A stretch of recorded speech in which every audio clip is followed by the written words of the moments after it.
Hello, నమస్తే. Welcome to Yajnadeepika episode 32. ఈ ఎపిసోడ్ను మొదలు పెట్టకముందు మీతో ఒక విషయం చెప్పుకోవాలి. ఎపిసోడ్ 31 గురించి.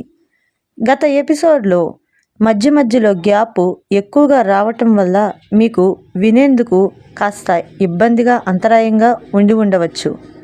ఆ తప్పుకు మన్నించండి.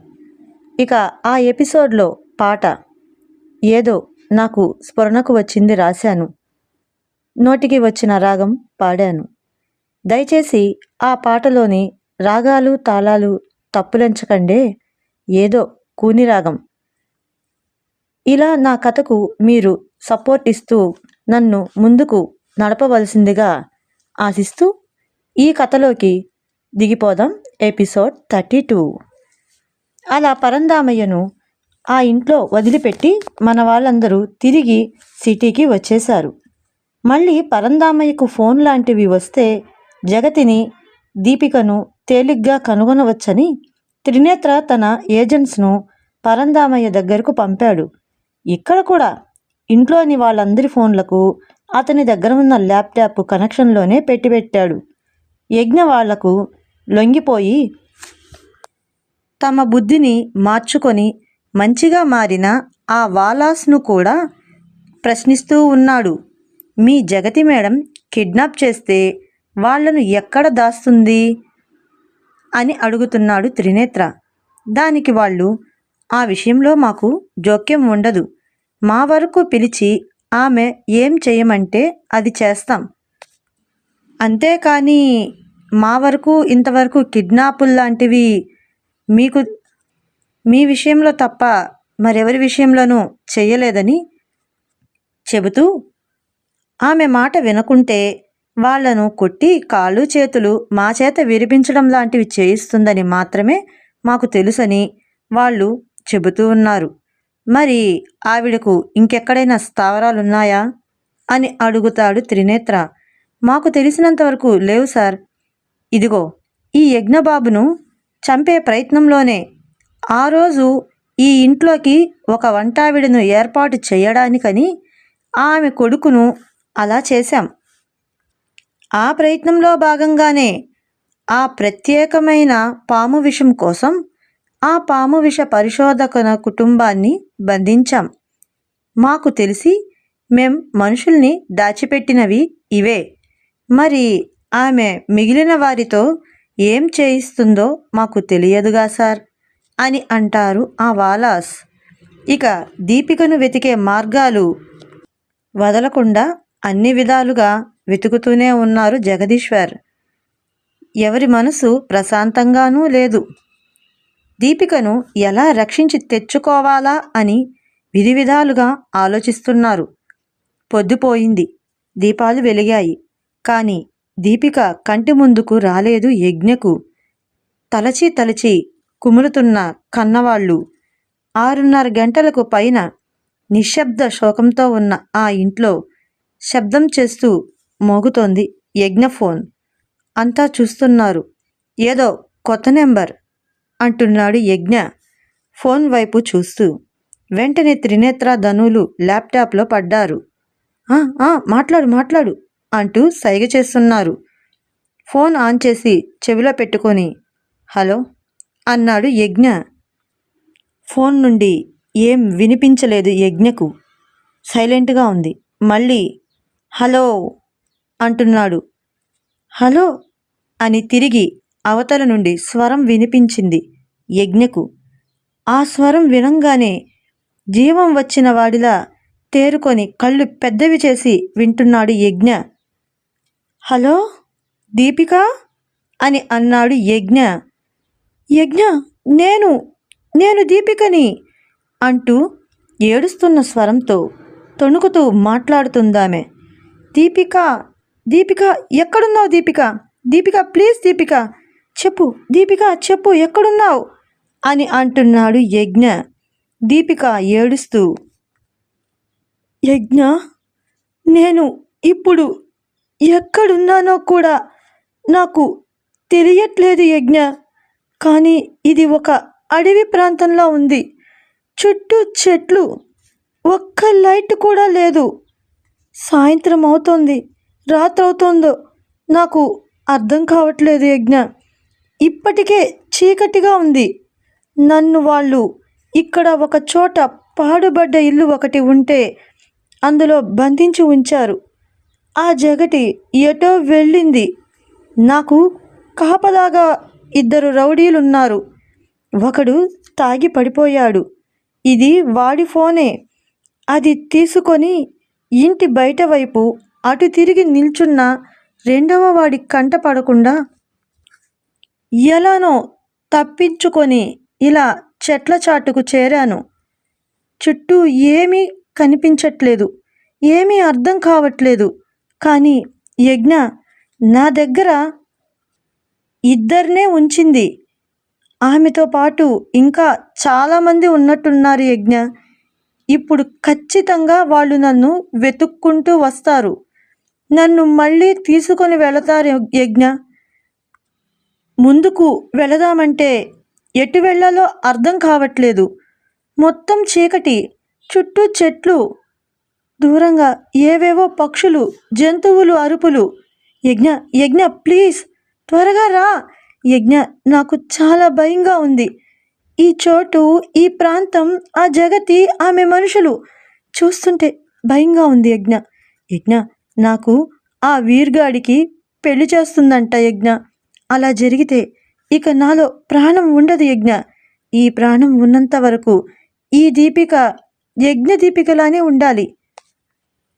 యజ్ఞ మాట ఇచ్చావుగా నాకు కష్టం రానివ్వనని. నిన్ను నమ్మాను యజ్ఞ. ఆ కష్టం నన్ను చేరదని. యజ్ఞ నీకు దూరమైతే నా జీవంలో ఆత్మ జ్వలించదు యజ్ఞ, జ్వలించదు. నీది కాని ఈ జీవితం క్షణం కూడా నిలవదు యజ్ఞ. త్వరగా రా యజ్ఞ, త్వరగా రా అంటూ విలపిస్తోంది దీపిక. దూరం నుంచి ఆ అడవిలో ఆకులపై అడుగుల చప్పుడు వింటూ ఉంది.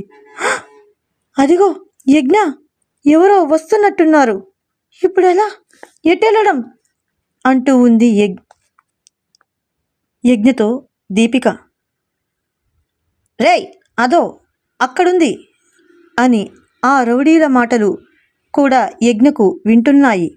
వాళ్ళు దీపికకు దగ్గరగా వచ్చినట్టున్నారు. ఎక్కడికెళతావే తప్పించుకొని అంటూ ఆమె చెయ్యి పట్టుకున్నారు. వదలండి, వదలండి, యజ్ఞ యజ్ఞ వదలండి అంటూ అరుస్తూ ఉంది దీపిక. యజ్ఞ ఫోన్ కట్ అవ్వలేదు. ఫోన్ చేతిలోనే పెట్టుకొని ఉంది దీపిక. ఏంటే చీకట్లో ఇంత దూరం పరిగెత్తొస్తావా? నీ వల్ల మాకు శ్రమ. నువ్వు ఎంత దూరం పరిగెత్తినా నేను నిన్ను వదలనే అంటూ. ఏంటే ఆ ఫోను ఎక్కడిదే? ఎవరికి ఫోన్ చేశావు? ఇటివ్వు అంటూ బెదిరిస్తూ ఉంది జగతి. నేనివ్వను అంటుంది దీపిక. నువ్వు ఎవరితో మాట్లాడినా లాభం లేదు. మనం ఎక్కడున్నామో ఆ యజ్ఞగాడు కనిపెట్టలేడు. ఇక ఆ ఫోన్ ఇటీ అంటూ దాన్ని లాక్కుంటూ ఉంది జగతి. లేదు నేనివ్వను అంటూ గట్టిగా పట్టుకుంది దీపిక. ఏయ్ మాట వినవా అంటూ గట్టిగానే దీపిక చెంప చెల్లుమనిపించింది జగతి. అమ్మా అంటూ ఫోన్ని వదిలి కింద పడిపోయింది దీపిక. రేయ్ దాన్ని ఈడ్చుకురండిరా. ఇప్పుడు దీనివల్ల మనం మళ్ళీ అంత దూరం నడవాలి అంటూ ఆ ఫోన్ను చూస్తూ దాన్ని చెవిలో పెట్టుకొని హలో ఎవడ్రా అని అంటుంది జగతి. ఇదంతా ఫోన్ స్పీకర్లోనే ఉంచి మాట్లాడుతున్నాడు యజ్ఞ. యజ్ఞ అని అంటాడు ఇటు నుండి యజ్ఞ. రేయ్ ఇప్పుడు ఇది నా దగ్గరుంది. త్వరలో నా కోడలవుతుంది. ఇక నువ్వు నీ వాళ్ళు ఏం చేసుకుంటారో చేసుకోండి చూస్తా అంటూ ఆ ఫోన్ కట్ చేసింది జగతి. అది విన్న అందరికీ కోపం నషాలానికి అంటుతోంది. దీపికను అలా కొడుతున్నందుకు శాపాలే పెట్టుకుంటున్నారు జగతిని. తన ఆవేశాన్నంతా గోడపై చూపుతున్నాడు యజ్ఞ. యజ్ఞకు దెబ్బ తగులుతుందని గట్టిగా పట్టుకొని ఆపుతున్నాడు జగదీశ్వర్ ధనులు. యజ్ఞ, ఆవేశపడకు, ఇదో చూడు, మేం దీపికను కనిపెట్టే ప్రయత్నంలోనే ఉన్నాం. చూడు ఈ ల్యాప్టాప్ను. ఇప్పుడు నువ్వు మాట్లాడినంతసేపు మేం ఆ ప్రాంతాన్ని కనిపెట్టాం. ఆ ఫోన్ ఇక్కడి నుండే వచ్చింది. కాబట్టి మనం ఇప్పుడు దీపికను ఆ ప్రాంతానికి వెళ్ళి కాపాడుకుందాం. నువ్విలా ఆవేశపడి నిన్ను నువ్వు గాయపరుచుకోకు అని అంటాడు త్రినేత్ర. అయితే ఇప్పుడే మనం అక్కడికి వెళదాం అంకుల్ అని అంటాడు యజ్ఞ. వెళదాం యజ్ఞ.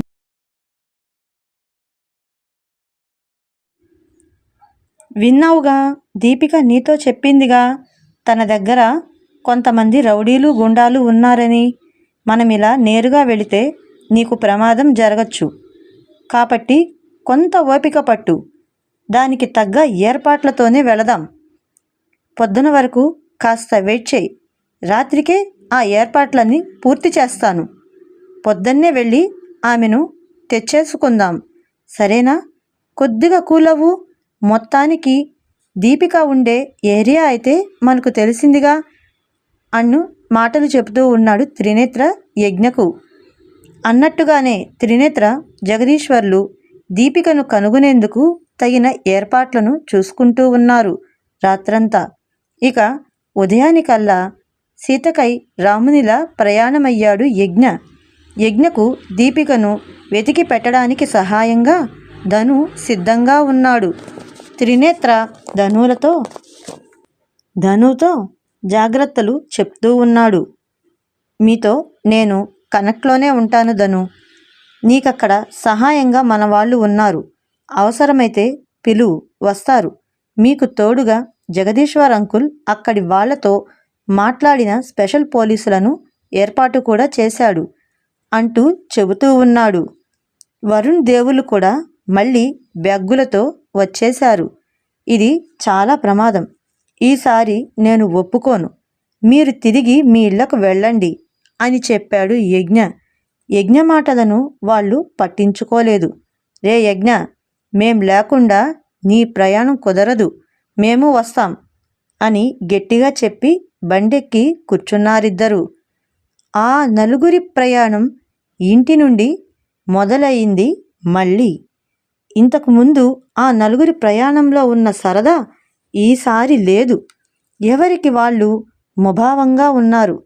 త్రినేత్ర చెప్పిన ఆ ప్రాంతానికి చేరుకోవడానికి మన వాళ్లకు ఆ ప్రయాణం దూరంగా కష్టంగా కూడా ఉంది. వాళ్ళు చేరాల్సిన ఊరు వచ్చేసరికి బాగా చీకటే పడింది. ధను త్రినేత్రలతో ఫోన్ మాట్లాడుతూ ఇక హోటల్ ముందు కారాపాడు. మీరు చెప్పిన చోటుకు చేరాం డాడ్, బాయ్ అని ఫోన్ పెట్టేశాడు ధను. మన వాళ్ళ కోసం లోపల వెయిట్ చేస్తూ ఉన్నారు త్రినేత్ర, జగదీశ్వర్లు ఏర్పాటు చేసిన వాళ్ళు. ఈ నైట్కు ఇక్కడే ఉండండి సార్, మేం రేపు మార్నింగ్ 6:30 కల్లా వచ్చేస్తాం అంటూ మన వాళ్లకు అందులోనే ఒక రూమ్ చూపించి వెళ్ళిపోయారు ఆ స్పెషల్ పోలీస్ వాళ్ళు. దీపికను తలుచుకుంటూ యజ్ఞకు కునుకు పట్టనట్టుంది. యజ్ఞ, ఇంకొన్ని గంటలేగా, దీపికను ఖచ్చితంగా కనుగొందాం. నువ్వు ఇప్పుడు సరిగ్గా తిని నిద్రపోకపోతే నీరసించిపోతావు, త్వరగా అలసిపోతావు. అప్పుడు ఆమె కోసం నువ్వు తిరగడం కష్టం అవుతుంది. మాకన్నా నువ్వే చురుగ్గా ఉండాలిగా. కాబట్టి తిని ప్రశాంతంగా నిద్రపో, తర్వాత లేచి రెడీ అయి వెళదాం అంటూ ధను యజ్ఞను బలవంతంగానే తినిపించి నిద్రపుచ్చుతాడు. మరుసటి రోజు ఉదయం అలా మొదలయ్యారు మన వాళ్ళు. వారి వెనక మరో జీప్లో పోలీసు వాళ్ళు. అక్కడి నుండి 1-1:30 గంట ప్రయాణం చేసుంటారు మన వాళ్ళు. దిగిన మన వాళ్ళు రాత్రి స్టే చేసిన హోటల్ ఉండే ఊరే చిన్న పట్టణంలా ఉంది. వాళ్ళు ప్రయాణం దారిలో చుట్టూ పల్లెలు ఉన్నాయి. వాళ్ళు దిగిన హోటల్ నుండి వెళ్ళే ఆ దారి ఎత్తుగా కొండవైపుకు వెళుతోంది. అక్కడ ప్రజలను చూస్తూ ఉంటే వారి వస్త్రతీరు, వేషభాషల్ని బట్టి కొన్ని పల్లెలని, కొన్ని గిరిజన తాండా ప్రాంతాలని అర్థమవుతూ ఉన్నాయి. మధ్య మధ్యలో టూరిస్టుల కోసం వసతి గృహాలు, హోటళ్ళు ఉన్నాయి. చుట్టూ ప్రకృతి అందంగా ఉన్నా పరవశించే హృదయం మన వాళ్ళల్లో కలగట్లేదు. ఒకచోట బండ్లను ఆపారు పోలీసు వాళ్ళు. దిగి, సార్, ఇప్పుడు మీతో పాటు మా వాళ్ళిద్దరు వస్తారు అంటూ కమన్ అంటూ కామన్ డ్రెస్లో ఉన్న ఓ ఇద్దరిని చూపిస్తూ చెబుతున్నాడు. వాళ్ళు మీకు దారిలో సహాయానికి వస్తున్నారు. మొత్తం అందరం వెళితే గిరిజన ప్రాంతం కాబట్టి దూరం నుండే మనం అంతమంది రావడం చూసి శత్రువులు అలర్ట్ అయ్యి పారిపోయే అవకాశం ఉంది. కాబట్టి వాళ్ళు మాత్రమే మీతో వస్తారు. మీరు టూరిస్టులని అక్కడి వాళ్ళతో చెబుతారు. త్రినేత్ర సారు చెప్పినట్టు దీపికా మేడం చివరిసారిగా మీతో మాట్లాడిన ఏరియా ఈ తాండానే సూచిస్తుందని, దాని తర్వాత ఆ సిమ్ము అప్పుడప్పుడు మాత్రమే ఇక్కడ ఉన్నట్టు, అప్పుడప్పుడు అది కనెక్ట్ కానట్టు ఆయన మాతో చెప్పారు. తాండా కాబట్టి సిగ్నల్స్ లేక అప్పుడప్పుడు కనెక్ట్ కాకపోయి ఉండవచ్చు. ఖచ్చితంగా దీపికా మేడం మనకు దొరికే అవకాశమైతే ఉంది సార్. సో ముందు మీరు వెళ్ళి చూడండి అని చెబుతాడు ఆ పోలీస్ ఆఫీసర్. ఓకే, మా నాన్న జగదీశ్వర్ అంకుల్ చెబుతున్నట్టు మీరు మాకు సహాయం చేస్తున్నందుకు థ్యాంక్స్ అని అంటాడు ధను. మన వాళ్ళు ఆ ఇద్దరు పోలీసులతో సహా చేరి ఆ గూడెంలోకి వెళతారు. అక్కడ ఆ ప్రజల మధ్య ఒకచోట కర్ర పుల్లలతో నిర్మించిన పూరి గుడిసెల్లాంటి ఇళ్ళు కొన్ని గుంపులు గుంపులుగా ఉన్నాయి. అవి అక్కడికి వచ్చే టూరిస్టుల కోసం అన్నమాట. ఫారెస్ట్ కాటేజీలు. అవి తక్కువ సంఖ్యలో ఉన్నా శుభ్రంగా అందంగానే ఉన్నాయి. అందులో ఒకదాన్ని ఎంచుకొని మన వాళ్ళు దానిలోకి వెళ్ళారు. వాళ్ళ చుట్టూ పరిసరాలను చూస్తూ ఉన్నారు. ఆ కాటేజీలు అక్కడికి వచ్చే టూరిస్టులకు అక్కడి జీవన విధానం తెలియాలని ఆ జనం మధ్య కట్టినవి కాబట్టి ఆ గ్రామం వాళ్లకు స్పష్టంగా తెలుస్తూ ఉంది. అక్కడి జనం పూలు, పండ్లు, అడవి పండ్లు, తేనె వంటివి సేకరించి అమ్ముకోవడానికి ఏర్పాట్లు చేసుకుంటూ ఉన్నారు. రోళ్లు పెట్టి చిరుధాన్యాలు దంచుకుంటూ ఉన్నారు. ప్రకృతితో సహజ జీవన శైలిలా ఉంది వాళ్ళది. ఆ కాటేజీలను నిర్వాహకుల నుండి మన వాళ్లకు భోజన ఏర్పాట్లు కూడా జరుగుతూ ఉన్నాయి. మధ్య మధ్యలో పోలీసులు చుట్టూ తిరుగుతూ అక్కడి వాతావరణాన్ని, అక్కడి ప్రజలను గమనిస్తూ తిరిగి వచ్చి సమాచారాన్ని మన వాళ్లకు ఇస్తూ ఉన్నారు. మధ్యాహ్నం 2 అవుతోంది. ధనుకు త్రినేత్ర నుండి ఫోన్ వస్తుంది. ఆ ఫోను కోసమే మన వాళ్ళంతా ఎదురు చూస్తున్నారు. మొదటి రింగ్కే అందరూ వేటకు సిద్ధమైన వాళ్ళలా స్టడీ అయి వింటున్నారు. హలో డాడ్, చెప్పు అని అంటున్నాడు ధను. ధను, మీరున్న ప్రాంతానికి ఆ సిగ్నల్స్ దగ్గరగా వస్తున్నాయి. అంటే మీరు రెడీగా ఉండాలి. డాడ్, మేము రెడీగానే ఉన్నాం అంటూ కొన్ని ముఖ్యమైన పరికరాలను చేతికందుకొని ఫోన్ కట్ చేసి తన చెవికి ఇయర్బడ్ని పెట్టుకొని అందరూ బయటకు చేరుకున్నారు ధనుతో. తిరిగి త్రినేత్రతో కాల్ కనెక్ట్ అయ్యాడు ధను. త్రినేత్ర చెబుతున్న దిశ వైపుగానే వెళుతున్నారు. అక్కడ ఒకచోట ఓ 10 మంది వరకు కూర్చొని చెట్ల నుండి తీసిన కళ్ళును తాగుతూ ఉన్నారు. అక్కడి వాళ్ళు దూరం నుండే చాటుగా గమనిస్తున్నారు మన వాళ్ళు. 10 నిమిషాలకంతా ఆ కళ్ళువాడితో సహా అందరూ లేచి ఒక్కొక్కరిగా అక్కడి నుండి వెళుతున్నారు. ధను త్రినేత్రతో కాల్ కనెక్ట్లోనే ఉన్నాడు. అక్కడ జరుగుతున్నదంతా త్రినేత్రకు చెబుతూ ఉన్నాడు. అక్కడ ఆ తాగిన వాళ్ళల్లో ఒకడు మాత్రం తాగకుండా సొరకాయ డిప్పల్లో కట్టించుకున్నాడు. అందరూ ఏ దిక్కుకు లేచి వెళ్ళినా ఇలా ముందుకు వెళుతూ ఉన్నారు. వాడు ఒక్కడు మాత్రం వెనక్కి తిరిగి కొండ ప్రాంతం వైపుకు కదులుతున్నాడు. త్రినేత్ర ధనుతో ఆ సిగ్నల్ కదులుతున్న దిశను చెబుతూ ఉన్నాడు. అతను చెప్పే దిశను బట్టి ఆ కొండవైపు వెళ్ళే అతనే అని మన వాళ్లకు అర్థమైపోయింది. ఇక మన వాళ్ళు అతనికి తెలియకుండా అతన్ని ఫాలో అవుతూ ఉన్నారు. వాడు కూడా తలదించుకొని ఫోన్ చూస్తూ వెళుతున్నాడు. అక్కడి నుండి కొద్ది దూరం రాగానే అతని నుండి త్రినేత్రకు సిగ్నల్స్ కట్ అయ్యాయి. త్రినేత్ర ధనుతో మీరు మాత్రం వాణ్ణి ఫాలో అవ్వండి అని చెప్పాడు. త్రినేత్ర మాట్లాడుతూనే త్రినేత్ర ధనువుల కాల్స్ కూడా కట్ అయ్యాయి. అక్కడ సిగ్నల్స్ దొరకట్లేదు. అతన్ని మిస్ అవ్వకూడదని చెట్ల చాటు నుండే ఫాలో అవుతూ ఉన్నారు. కళ్ళు నింపుకున్న ఆ సొరబోదెలను ఒక చేతిలో పట్టుకొని ఏదో గట్టిగా పాట పాడుతూ వెళుతూ ఉన్నాడు. అలా వెళుతూ వెళుతూ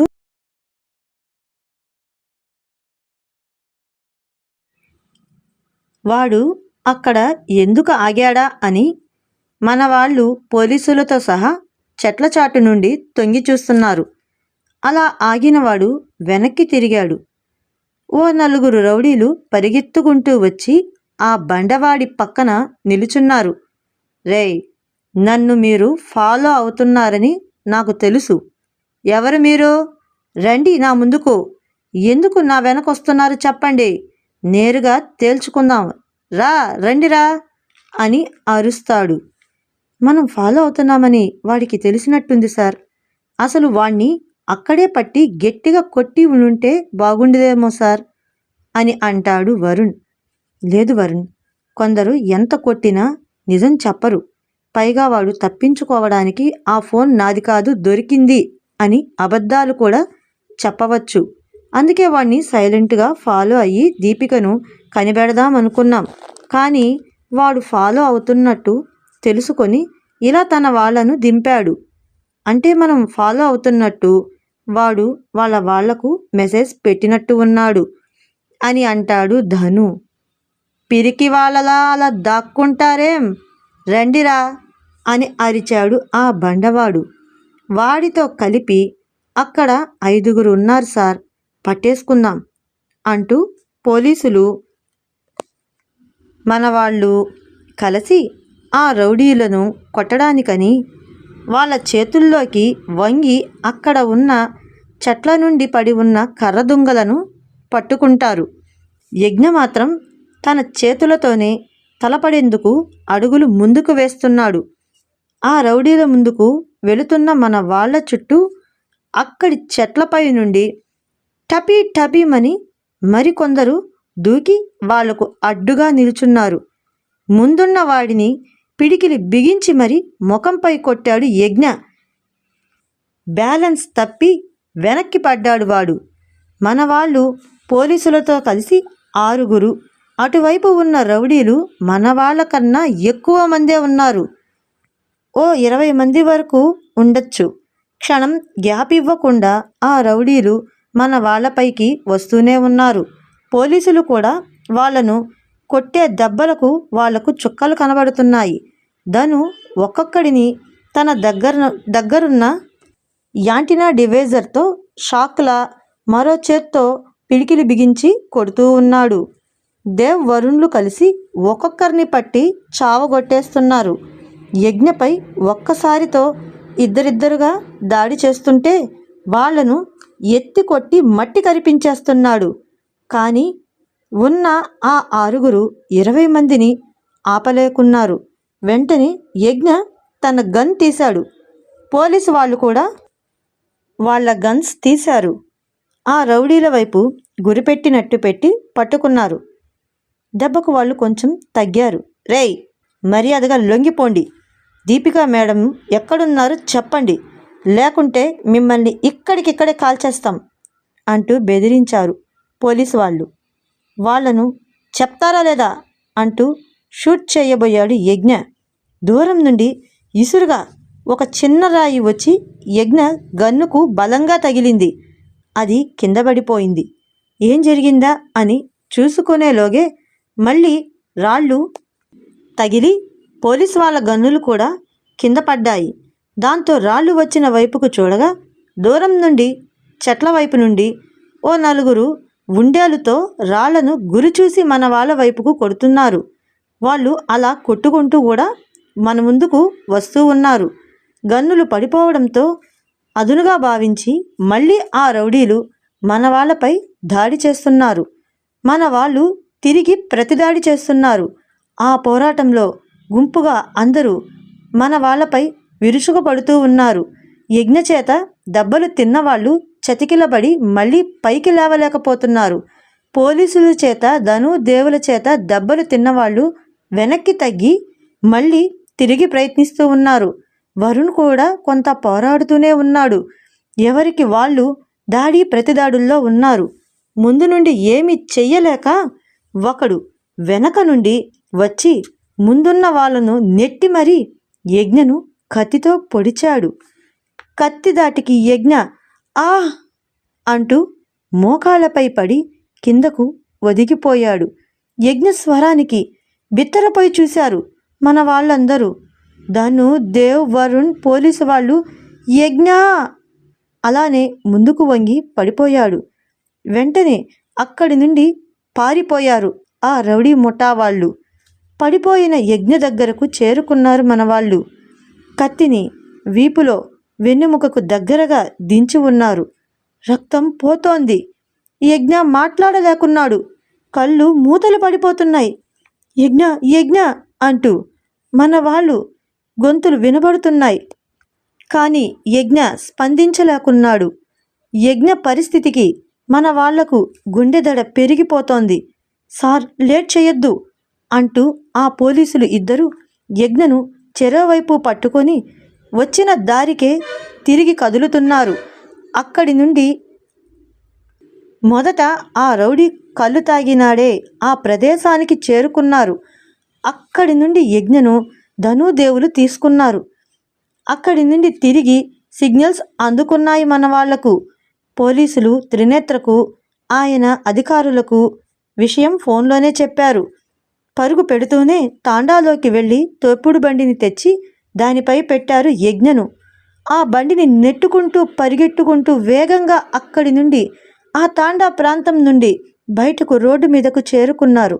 అక్కడ పక్కగా పెట్టిన మన వాళ్ళ బండిలోకి ఎక్కించారు యజ్ఞను. విషయం తెలిసిన త్రినేత్ర, జగదీశ్వర్లు ధనుకు, దేవుకు ఫోన్లు చేస్తూనే ఉన్నారు. హాస్పిటల్కు తీసుకొని పోతున్నామని చెబుతున్నారు. అక్కడ యజ్ఞ ఇంట్లో వాళ్ళు అంతా యజ్ఞ కోసం గుండెలదిమి పట్టుకొని ఉన్నారు. సుభద్ర కళ్ళు తిరిగి పడిపోయింది. రాధా గోపాలానికి కూడా గుబులు పట్టేసుకుంది. నానమ్మ, జేజనాన్నలకు తల తిరిగిపోతోంది. యజ్ఞ పరిస్థితి ఏంటా అని రక్షించమని దేవుడిని మొక్కులు మొక్కేసుకుంటున్నారు. వాళ్ళ బండిని వేగంగా అక్కడి ప్రాంతంలో ఉన్న టౌన్ హాస్పిటల్కు తీసుకొని పోయారు. ముందే పోలీసులు ఫోన్ చేసి ఉండడంతో వారి పై అధికారులు కూడా అక్కడ డాక్టర్తో మాట్లాడి స్ట్రెచ్చర్ను రెడీగా పెట్టించి డాక్టర్, నర్సులతో సహా అక్కడ బయటే ఉన్నారు. బండిని హాస్పిటల్ ముందు ఆపారు. యజ్ఞను దించారు. హాస్పిటల్లోకి పరుగు పెట్టినట్టు తీసుకొని పోతున్నారు. యజ్ఞ కదలడం లేదు. మన వాళ్ళల్లో దడ పెరిగిపోతోంది.